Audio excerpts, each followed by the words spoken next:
Okay, we're going to be looking at this topic of how shall we keep the Passover.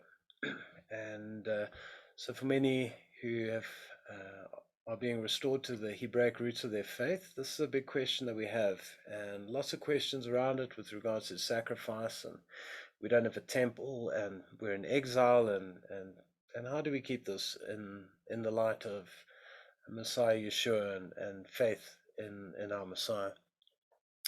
And so first of all, I want to just define Passover for you, just so you understand what we're talking about here. And I've got a very limited view of what was understood as the Pesach in the Hebrew Old Testament. Um, the first is it is the description of a sacrifice. Just so you understand that. We've got much broader meanings today where people will say we're in the Passover season and this kind of thing. Originally, it referred to a very specific sacrifice, and you can read of it in Exodus chapter 12 and 13. And specifically it says this is the sacrifice of the Pesach. And so originally it was a young'un of a lamb or a goat. The description is of the first year, and so it would be on that night consumed, and this is what we are referring to, this meal. Um, and so it's eaten in a meal of meaning, and so the center of it was this lamb, and the meal it was eaten with, the description is you shall eat the Pesach, and with it you would have unleavened bread and bitter herbs, and so there was a meal to be shared around the sacrifice. Going right back there to the third point, which is on a night which historically led to Israel's deliverance from Egypt. So it goes right back to the Exodus account where the book gets its name, and so it's about that night that Israel partook in this meal, and that's what we're going to be focusing on. And then also, just to remember, they would take the blood and they would catch it as they killed the lamb, and that blood would go on the doorposts of the houses as a sign um, to protect those houses, be protection from the destroyer, the final plague that would kill the firstborns of Egypt. And by the next morning, uh, the remains were destroyed. Okay, and so this is a really limited view of the Pesach, in that I went really by the next morning there was no more Pesach. Okay, originally it really was just that lamb that it was eaten, and then it says, and what that which remained in the morning you were to burn up, and then it ceased to be. Okay, then what would follow typically was this understanding of it would move into what's known as the Feast of Unleavened Bread, and that was 7 days long. Verses 14 to 21, I believe, of Exodus 12 describes the feast side of things. But the original part, it begins though with a meal, and this is what we want to focus on: is as believers in Messiah, this meal surrounded by the sacrifice, and just hopefully that we can really keep it with with understanding and with joy, and to partake in understanding our Elohim as the one who has delivered us and saved us. So it's this definition that we're looking at. The first thing and this has been slowly building as I've been studying this topic over the years, is the idea of it as a priestly meal. All right. We don't necessarily see this because we just read the text and it just sounds like prepare a lamb and eat it,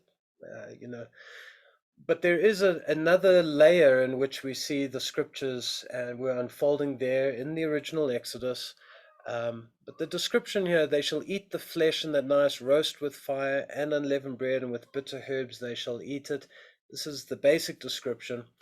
And what we have here is a very significant meal. It's a significant thing to eat meat, okay, firstly, but also just the description of roasting it. It should it should make you think of that altar in the temple later on, where there would be a fire there and meat would be sacrificed there to God. And so there's this definite connection there. And also what's happening here is with the story of Israel, is that you bind into the story of Israel for when you partake in the Pesach, because much of it was Moses going to Pharaoh and saying, I know you say you haven't heard of the God Yehovah, but he's real. Now let Israel go. But there's more of a description. It's not that Israel is just my son, but Israel is my firstborn. And this is where God is saying, I give Israel special esteem among all other nations. And part of this esteem is actually in this meal, I believe, is that on this night, Israel is elevated to a level of priestly blessing. Okay, we're typically just the common Israelite is just regular Joe. But on this night, there's an ability to partake um, in a festal offering. And so this comes through, it's maybe not obvious to everyone, but it does come through more and more. When we read Numbers chapter 9 and 2 Chronicles 30 and 35, we see that in time the Pesach was really linked to what was done in the temple. And later on, Israel would go to the temple up to Jerusalem to do this right. And there'd even be the description of the offerers sometimes would come and they wouldn't be clean. And we don't get this originally in Exodus 12, but it's highlighting there was this issue of cleanliness, and it wasn't a hard thing to be clean. You just immersed in water, but some people arrived with their lambs and they hadn't done it yet, and it was a new day and they were unclean. But you get this sense of, in this moment, there's an extra sense of purity for keeping this meal. And even though they were unclean, we see God was often actually very merciful and let them still keep the Pesach. And also we see elements of healing and atonement even around the Passover. You can look at this in different passages as well. The other interesting thing is the description of when it was slaughtered. The same time as what was called the evening sacrifice. So he also defines slaughter it at this time. Be ready at this time, slaughter it. There's also the holiness of the home. It was as though originally there in Egypt, it's as though the home was almost like the sanctuary of the temple, and they couldn't leave it. And as you would slaughter at the entrance to the temple, so they would do at the entrances of their houses. So there's a lot of commonality that we get here, and then also just the roasting it in the house. That's also very similar as well with regards to the altar, as I explained before. And there's this description of eat of the head, the legs, and the innards. And I know we get um, a bit grossed out with the head idea, and it's like, what's with this? But this was typical with offerings of what was considered the parts of the animal that were the flesh. So they would skin the animal, they'd remove the offal, but it was really about partake of the meat and enjoy and eat of this. And we see this again with Aaron and his sons with specific offerings in the temple. The parallels are all over.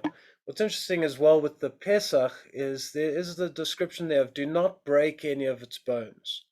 This also highlights the sanctity of it, where most people would not eat the bones, but it was not just a common meal where we would toss the bones to the dogs or something like that. They needed to be burnt up. I think that's my last point here. You would need to dispose of the remains the next morning. Whatever remained, that you had to burn it up and make ashes. Also, that's exactly how the description is in the temple of various offerings that were done, and whatever still remained after a certain time, the command were to the priests and the Levites to take it out of the city, and there's a place where they would burn them up as well. So a lot of parallels here that we see. Now, what's also interesting is that we have a use, the description as well with the Pesach meal is you should by now realize we need some lamb or some goat. And the other description is you shall eat it with unleavened bread. And this is also interesting. This has priestly connotations as well, because we can read in Leviticus of various offerings that Aaron and his sons were to eat of, and they would eat the meat with unleavened bread. Interestingly enough, so we've got these parallels going on here, even some more. What is unique, what's really unique about the Pesach is the description of bitter herbs. I've never seen this anywhere else with any of the other offerings of the temple. This is very unique to this offering.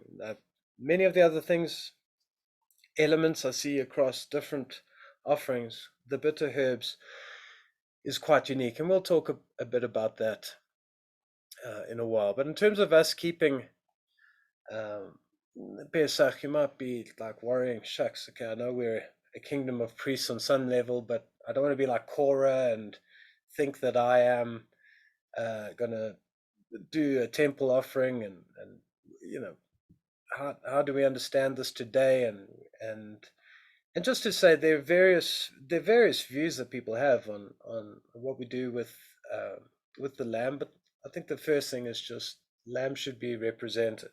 The Jewish people do this with, they'll often just have a shank bone at the table, and then different traditions do things differently, and some will eat chicken. Okay, but they represent the lamb with a shank bone. The Americans, I've got some American friends, and we don't realize this in South Africa, but they don't really have lamb over there, and so they'll often, all they have is some beef, but they do their best to try and represent things. And I really do believe that our Heavenly Father looks down and knows the various situations we're at, and so long as we come with humble hearts, I really think He looks down and will find joy in what we're doing. So yeah, so in the different degrees as to what degree you want to have the lamb and these various things.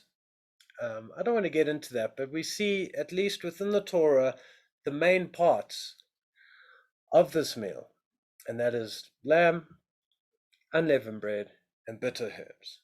Okay, it can get very complicated from then on, but just so some of you relax in terms of it's, at its very core, very simple. This is what we understand. Then a very big part of keeping the Pesach, that meal on the night, is to retell the story. Okay, I've put this here from Exodus 13, verse 14. It shall be when your son asks you in time to come, saying, what is this? That you shall say unto him, by strength of hand, Yehovah brought us out of Egypt, from the house of bondage. Much scriptures about you shall remember and observe, to look back. And scripture and the keeping of the feasts and the keeping of Moedim and various times and ordinances, it's not just to just do the things, it's to remember, what does this point to? Okay, and so too um, with the Pesach, with the Passover meal, that we will remember and look back, and it's an important part. You're not keeping the Pesach if you're just eating a meal and you're not going through the story. It's meant to bring up the story. What's this about? Where does it come from?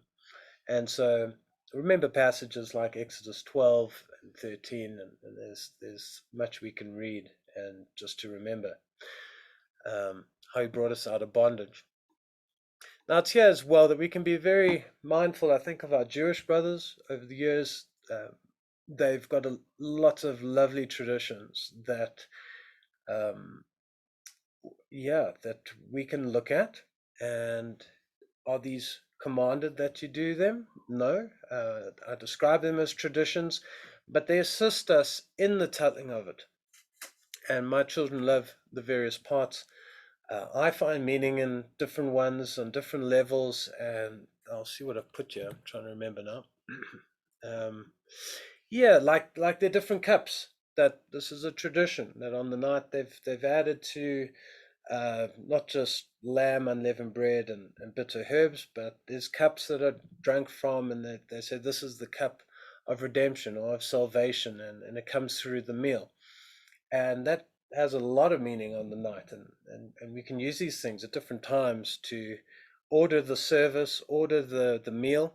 By the way, Haggadah, I believe that's just like kind of the order, um, the telling of it in a booklet that often people have, and and just to lead people through it. And so, but these things are really traditions to bolster us and to help us in the retelling of it. So sometimes there's cups that come in.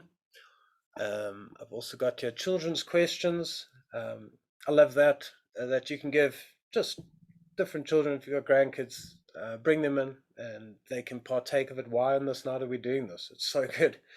Um, and to be mindful of these things. There is songs. Dayenu is a well-known song sung on that night. Again, it's a tradition. Would have been enough, and there's this lovely, um, yeah, just song about it. Would have been enough if you'd just done this, but you did this as well. And other Passover songs that can really just add to the night and give it meaning. And that's the main thing: is really use the traditions to build meaning into the night. Um, I think of this with my kids as well. There's a point where you can go through the plagues, and this is just one of the traditions. And they stick their fingers in the juice, and they can throw drops of juice out, and they love that. And there's just all this different stuff out there. And there's chereset, which is like to represent the mortar that Israel was building the bricks out of. There's the salty water to remember the tears. There are all these things that you can bring in and just remember the story. Um, but hopefully, I'm helping you just discern between what was written, and then all these traditions to assist with the retelling and to make the most of it. Um, yeah. Now, in terms of us coming back from a Christian background, we need to be careful of sure.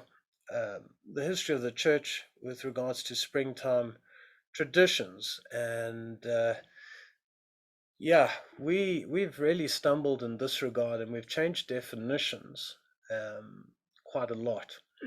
Now, um, originally Pesach was just the meal by the late Second Temple times with Yeshua. Uh, the Pesach also came to represent the Feast of Unleavened Bread as well. It became like a Passover season. It was used in two different ways. People could understand the sacrifice side of taking this lamb for the Pesach, to eat the Pesach, and then it was also like the Feast of Unleavened Bread, which is called the Pesach. Okay, today in Judaism, it's like the feast is only called the Pesach now.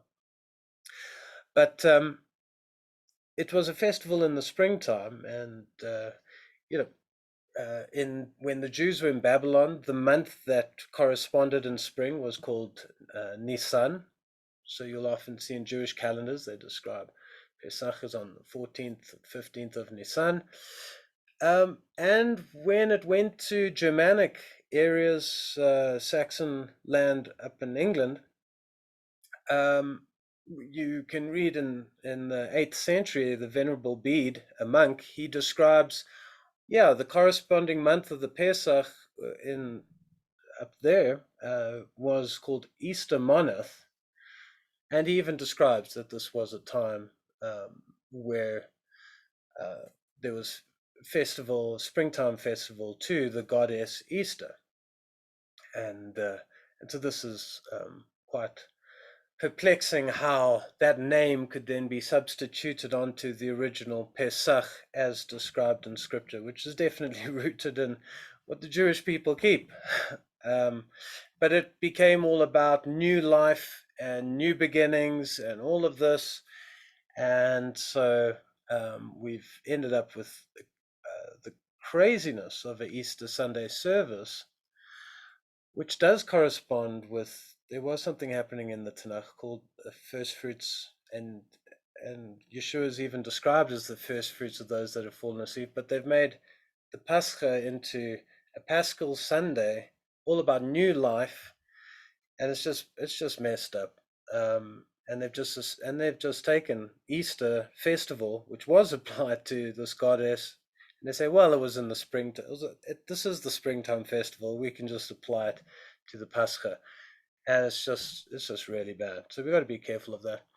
Um, and so even within keeping Pesach, I know that some people, you never know.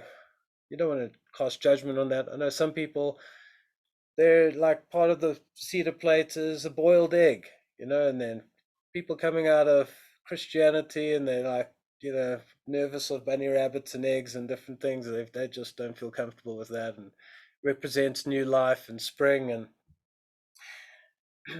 um, yeah, I'm not here to cast judgment on all of that, but there's a lot going on. We come from different places and we're looking at these things. And so that's also something to be mindful of, is we've got to get back into his description of spring. And the Pesach is actually, it's not about new life. Okay? It was about innocence lost. It was about the lamb. The lamb died. Its blood was put on there's a heaviness in it as well. So bear that in mind. That leads me into the next thing of mood. And as I said, it is the only offering where you're commanded to eat it with bitter herbs.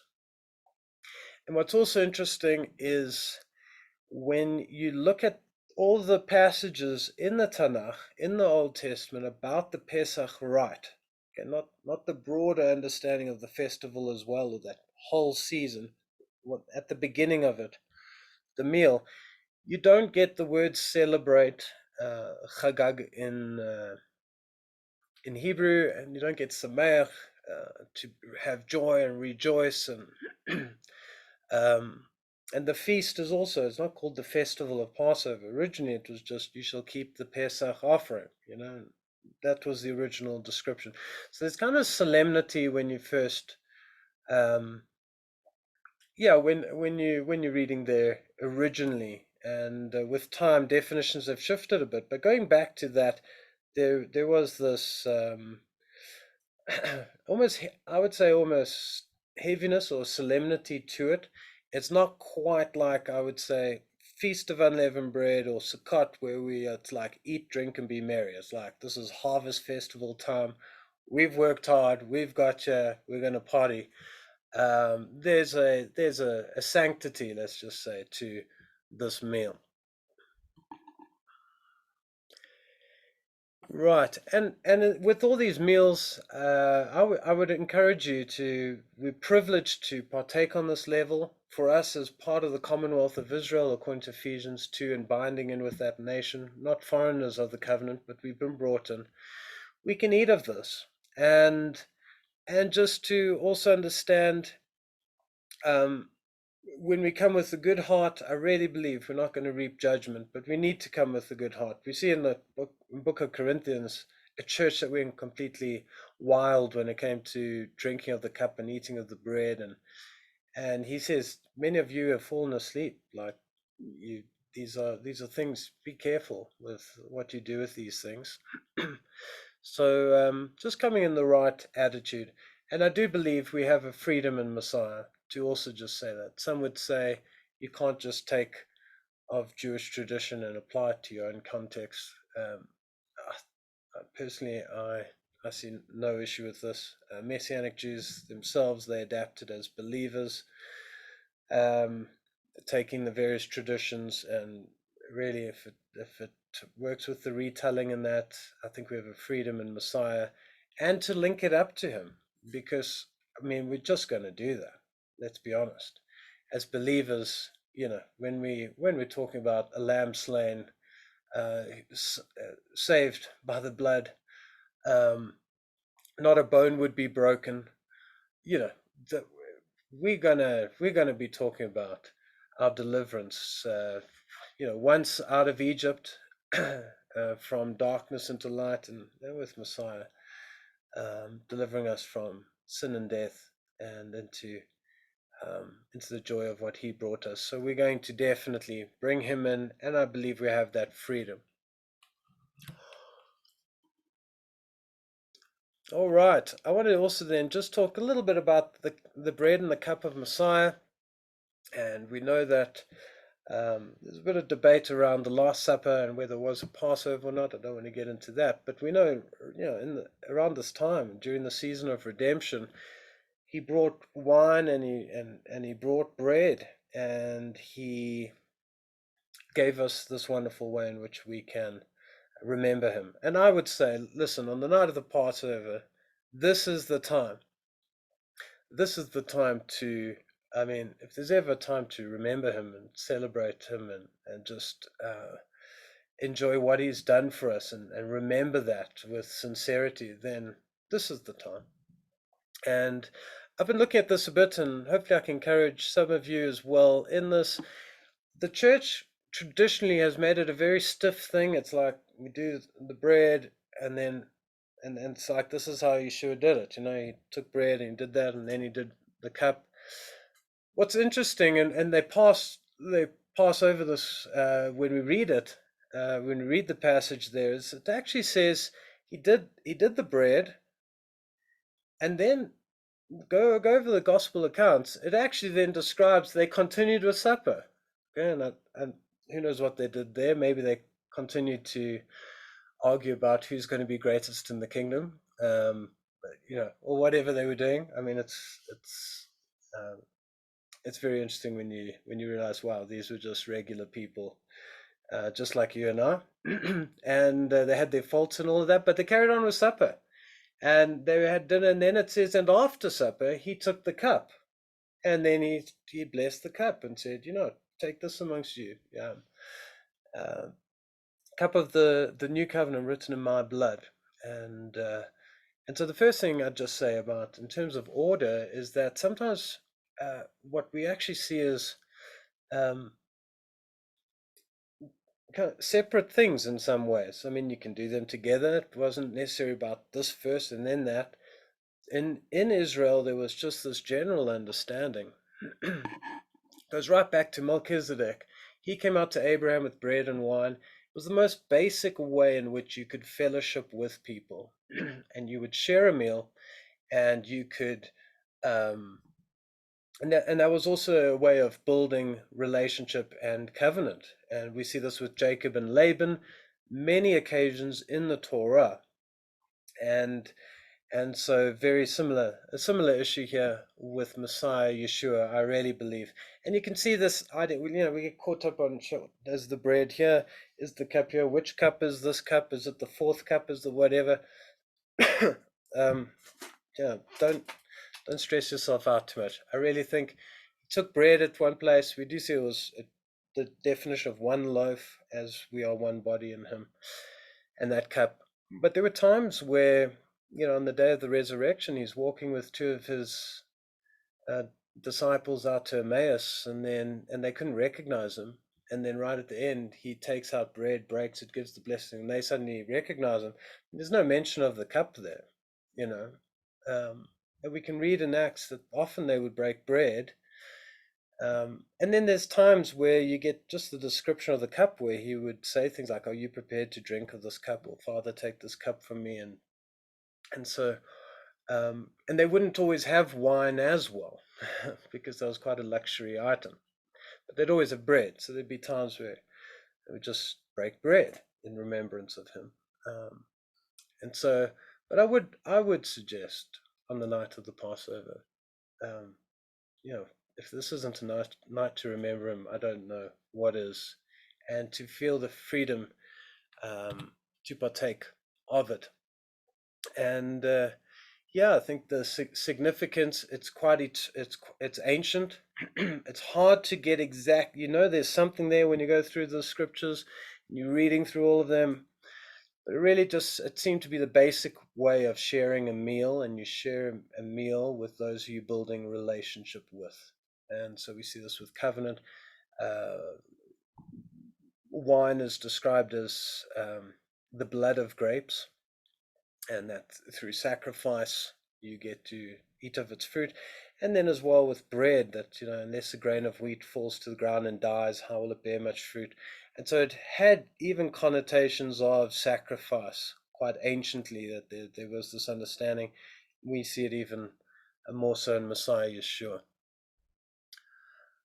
Okay, and then so on a priestly level as well, I think we can partake of these things in a very symbolic way of just sharing in his just his body he gave up for us, and his blood shed.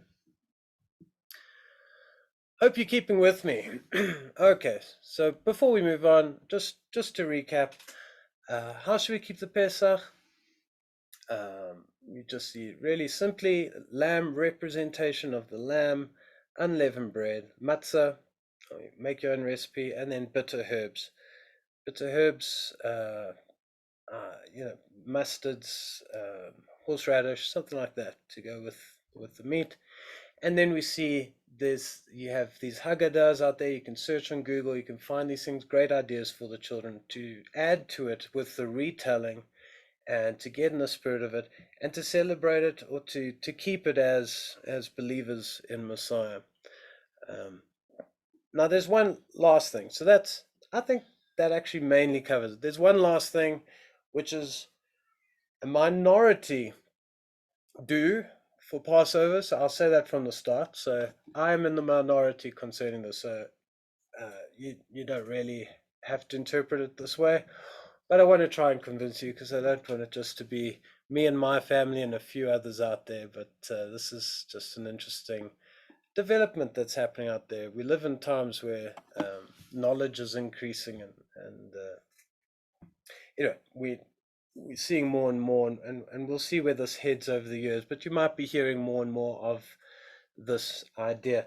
Now, I found this on a website, and this is some Jewish website, and it seems a little bit hippie-ish, where they are Jews and Muslims are getting together. And anyway, the description here is a sleepless night of sacred music, and this title of a sleepless night, you'll see before in Hebrew they say Leil Shimurim, and it's a description used in modern Hebrew for the idea of to keep vigil, or a night of watching.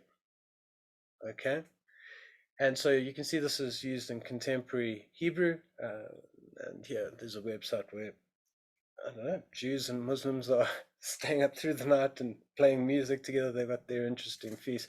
But just so you see this Leil Shimurim, and this is an interesting thing, because there is a part of there's some scripture that actually speaks of the Pesach as Leil Shimurim. And so I put question marks here. You can research this in your own way. But I've really found a serious blessing to keep the night of the Pesach as a vigil. And there's this other issue of and remembering our protection. All right, and we'll get into that as well. But this also has to do with translations for Pesach. You'll see more and more. Some people are calling it the Passover, and there are others who are saying protection offering. It's interesting. I'll go into that to understand why the different translations. But let's start with this idea of vigil.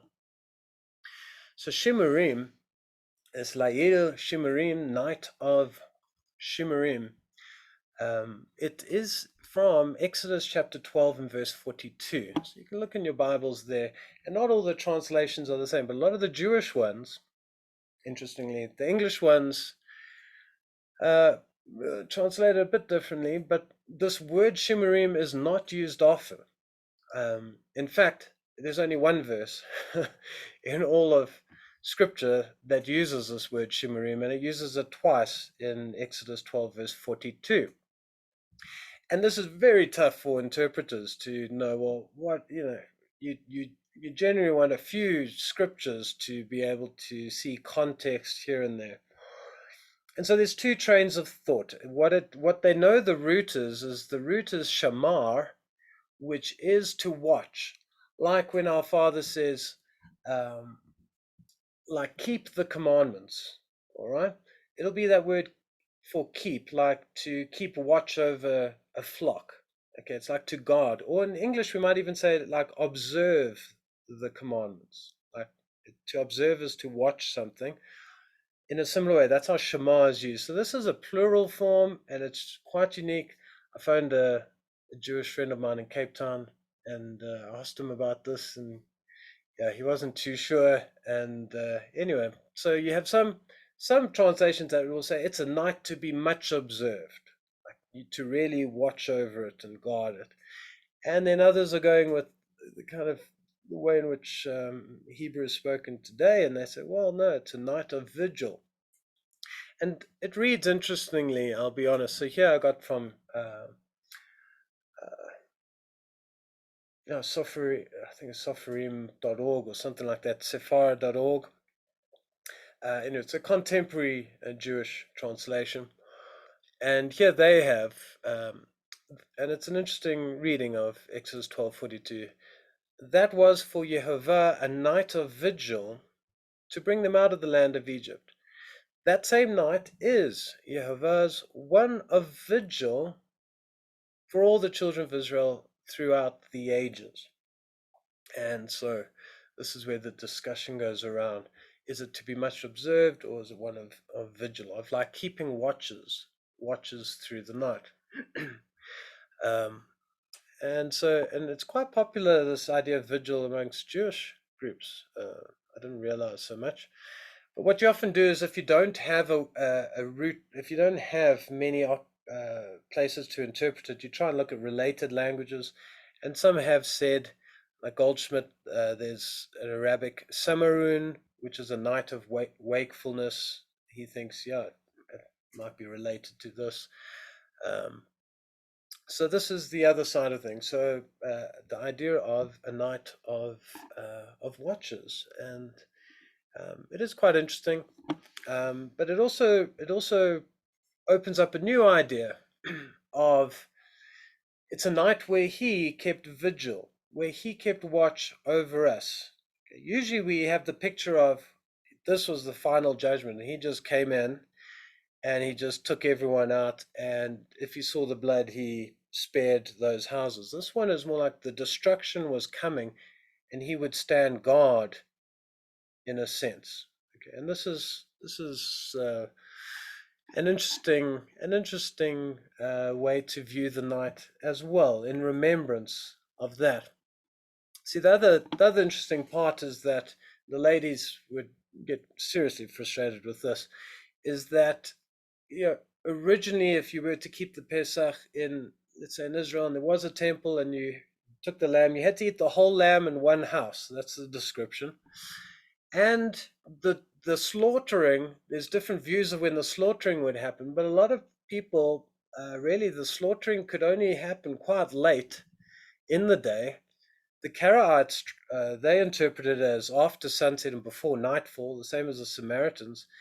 And yeah, the ladies get really nervous of this, because they think, well, if you're only slaughtering it, then by the time we bring it in the house and we're going to start cooking this, we're only going to get eating this quite late at night.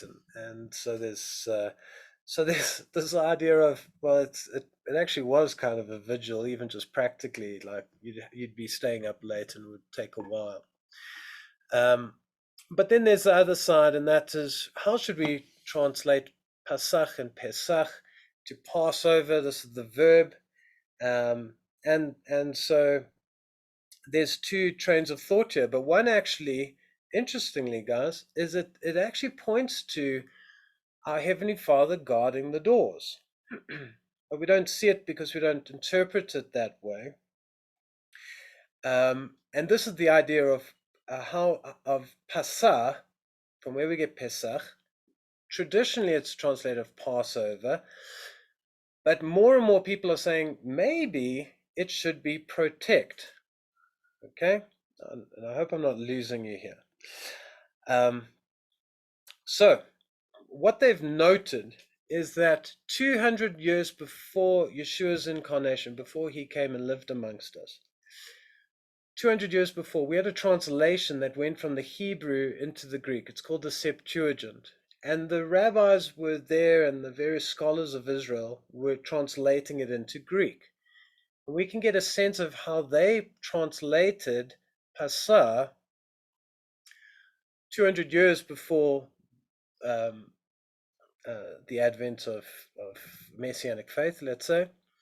And it's very interesting, in the Septuagint, they used to translate Passover as protect and not as Passover. Okay. And so I'll just show you some of these scriptures here. So this is from the Hebrew into the Greek, 200 years before, and then we go into English because we can see the Greek word they used. Okay. So yeah, in Exodus 12:13, the blood shall be for your sign to you on the houses in which you are, and I will see the blood and will protect you. Pasa. Okay, here now every other Bible today, English Bible, will say, because the rabbis later with Tyndale and subsequently they say no, it's Passover, it's not protect, it's Passover. But 200 years before Messiah, no, they were translating it as protect. And so this is quite interesting. And there shall not be on you the plague of destruction when I smite the land of Israel. And so you get the sense of my judgment is coming on, but I will protect you from this plague. Okay. Passover, we'll just start reading differently. And there's reasons for that. We'll have a look at that. And then also, if you go to Exodus 12:27, here's another place where every English Bible, except for Brenton's translation out of the Septuagint, here we get again protected Passover. This Pascha is a sacrifice to the Lord, as He protected the houses of Israel in Egypt when He smote the Egyptians, but defended our houses. So it's just interesting that early on, and it gives a sense of He protected the houses, like He kept vigil, He kept watch over Israel, like the houses were there, He protected. If we translate as Passover, we would then attribute more of He is the destroying one, and He would pass over. And so just so you can begin to see some of the issues here. But also another place where Passover is also translated, but originally 200 years BC, Isaiah 31 verse 5, as birds flying, so shall the Lord of hosts defend. He shall defend Jerusalem. We've got the similar kind of place from the enemy, defending. And He shall rescue. Natsal, you can see in Exodus 12:27 used as defend there. In Isaiah it's as rescue, and save. So they use the word save even here in this context. But what people see is in Isaiah 31 is we're getting like defend, rescue, save, deliver. It's these kind of words that Pasah should most probably be used in the context of. Now, just so you understand what's happening here and what the academics and how they argue and translate things is, they think there's a homonym going on here where the root of PSH can actually have a double meaning. Like we have in English, many words can have two different ways. The one side is hop or to stumble, and this side of the root used for that's seen in a couple of cases in the Old Testament where it seems to describe a lame man or Israel stumbling between two opinions or whatever, and it doesn't work really well to describe the Passover. But what has typically been said, no, it's like a man who's got to hobble a bit, so you hop over. So maybe it's describing he will hop over the dwellings. People haven't been too comfortable with that, so they said no. We think there's another side. Actually, it could also be used just to another way of describing preserve, protect, deliver, that idea to save. All right, so just to make things even more complicated, then there's one place where the Septuagint then does bring in Passover, well, not Passover, but pass by.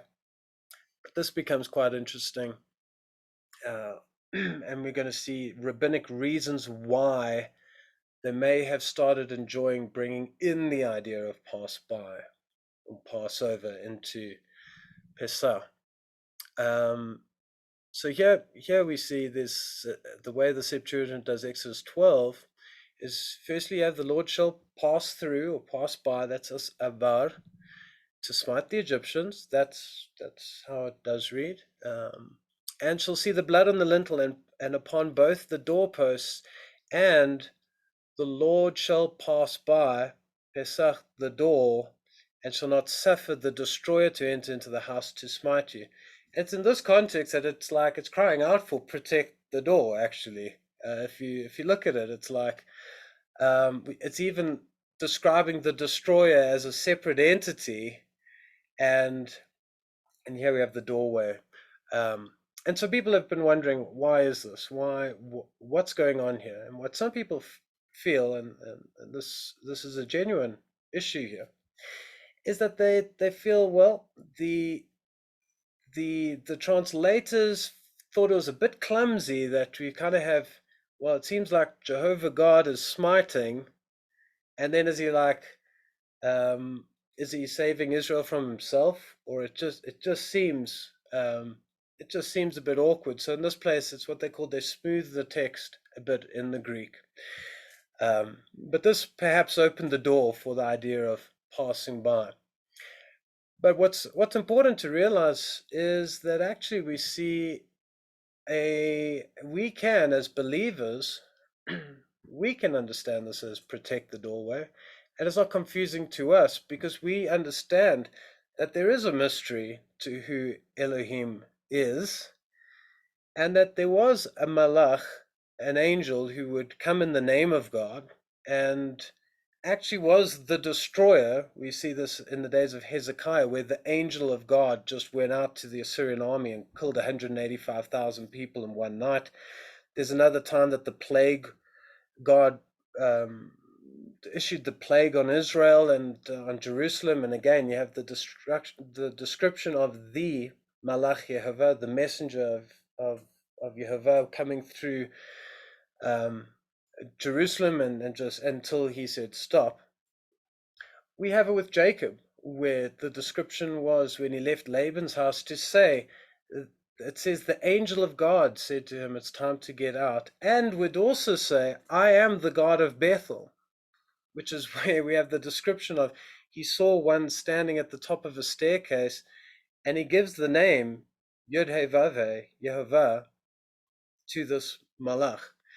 So for us to understand, the complexity of, no, the God of Israel was always complex from the start.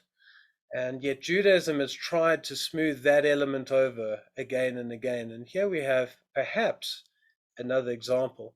Now, what's good is that this isn't just Christians trying to read this into the text. I've got some Jewish quotes here which are quite interesting from academics, not necessarily rabbis, but we can read. Here's a description here of this passage by a guy called Alan Flashman on Torah.com. He writes this article where he says, we can see this concern in the rabbinic Haggadah. So in their telling of the night of the Passover, they like overemphasize, they want just the singularity of God in these confusing passages about the 10th plague. And here we see in this Haggadah, it speaks of, and so the rabbis are commenting here, and I will pass through the land of Egypt, me and not an angel. I will strike every firstborn, me and not a seraph. I will make judgments against all the gods of Egypt, me and not a messenger. I am Yehovah, I am he and no other. And here Alan gives a very interesting comment here at the bottom where he says, it would seem that the introduction of the translation Pesach as Passover was part of asserting that God alone struck the Egyptians, he and no other. And so here we see there could be actual theological bias that is presenting itself here with the kind of singularity idea of Elohim, um, that doesn't accept a complexity to the God of Jacob. Also got another quote here from Barry Dove Wallfish, and he says, "The picture that emerges is one of a God who has unleashed a destructive angel, the biblical equivalent of the rabbinic angel of death, in Egypt, and God must take an active role in protecting the Israelites from this destructive force." The picture is clearest in verse 23, when we see God portrayed as standing in front of the doors of the Israelite homes, preventing the destroyer from entering. Note the change in agency between verse 13 and 23. In the former, God promises to protect the people from an unspecified plague, whilst in the latter, it is a destroying angel, let loose to do his work, that God must protect the people from. Passing over the homes does not make sense in this context. The same applies to the other verses. And this is coming from academics reading this. So I think this is quite interesting. So it's not going to go anywhere. This Leil Shimurun, okay, because when Jewish people are going to read this, they're going to read, oh, and it sounds like a vigil, sounds like a night of sleeplessness. So I've got some other translations that are leaning that way, and so we'll see where that happens in the future. But just so you understand, sorry I went through all of that, but I hope you understand some of the deep theological things that are going on here and why we're wrestling with each other. Judaism and Christianity, we all have, we have a dog in the fight, as it were. None of us are completely unbiased, and we want to read things a certain way.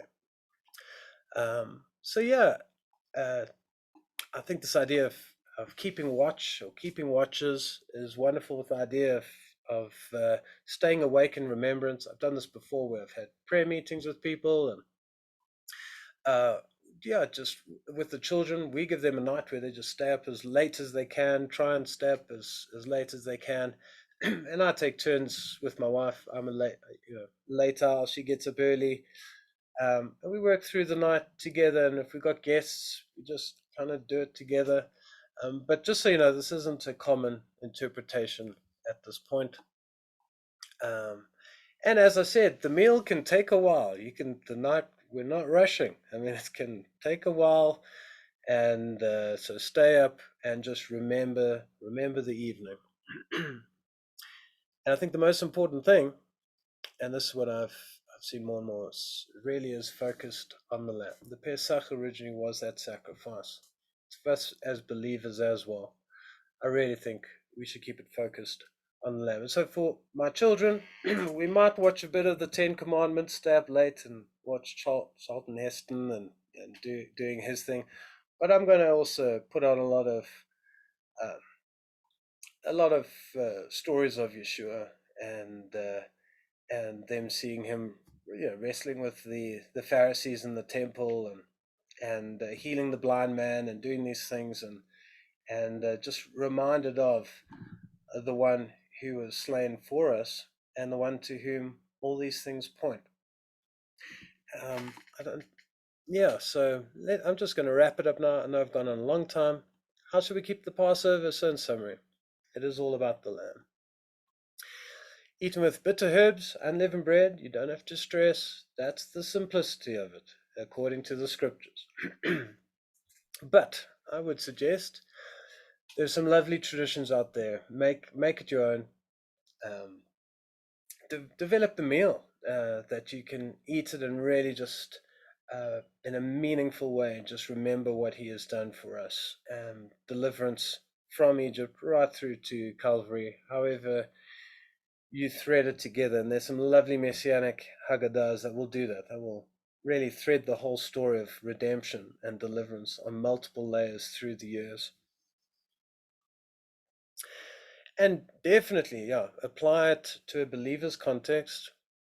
We have that liberty. I know we're coming late on and we've been doing all this Easter stuff and we've totally left it and whatever, but coming back, we have the freedom. Messiah has given us freedom. that we can interpret these things and read him into the rite and the ordinances of the Pesach. And then lastly, I put this in blue because I don't know. Look at those scriptures. You can research it on your own way. But certainly it's a night where we will stay up, retelling. Tell the story, stay up, meditate, think on these things, and yeah, and to just really have a meaningful night. So there's going to be a lot of more commentary, I think, in the few years on Leil Shimurim, and this idea of protection, Passover protection, and everyone's going to debate different ways. But I am seeing more and more this idea of he did stand guard, and it's a night where he took vigil. He watched over us and guarded us, and I think that's a beautiful thing. However we understand to fulfill that. So I would encourage you in that, and yeah, I think that's about it. Let me just close in prayer. And Father, I thank you for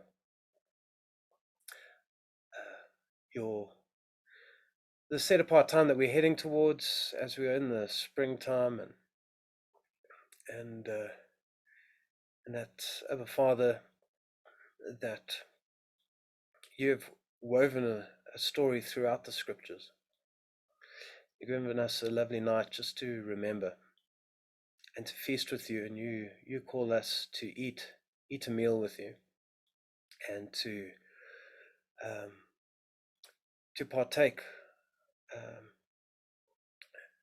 of a covenant meal, and to bring you into our lives in a very meaningful way with fellowship and partaking.